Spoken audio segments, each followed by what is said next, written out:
And I'm an idiot. And also I'm an idiot for being defensive about the idea, even though it's one that I know is validated and I know works. So yeah, just don't be an idiot. And that's an example of one of those where I'm like, because finding good ideas is like insanely hard. And he was talking about how when they explain to investors why Airbnb is a good business model, the investors declined to invest because it was not a big enough market opportunity. Like, what? And yeah, they were like, the investors were like, not a big enough market size.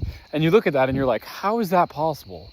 Like, how, surely I couldn't be that big of an idiot to sell something so obvious. And this was an example of how I could miss ideas that were so obviously good, because you get in like a kind of defensive mode. Like, you're doing things a certain way and someone's like, well, why don't you just do this? And I'm like, no, but I thought long and hard about doing it this way and we decided to do it and it could work but even when the idea is validated and I know it would work, I still in many cases like kind of reject it or reject actually implementing it, which is just you being an idiot. And that's the thing.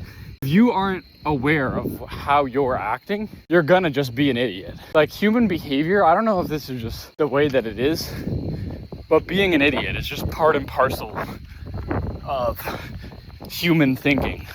That's why even the investors of Airbnb said no, because it's not a big enough market opportunity. You can't overcome, like, I was able to see why that's wrong, but it took me days to process.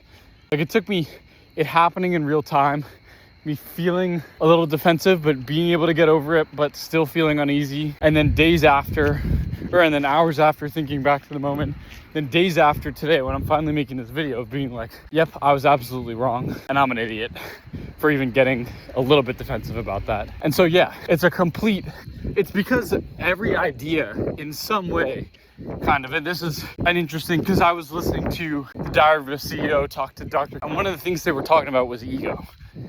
And cases in which it's necessary to drop the ego.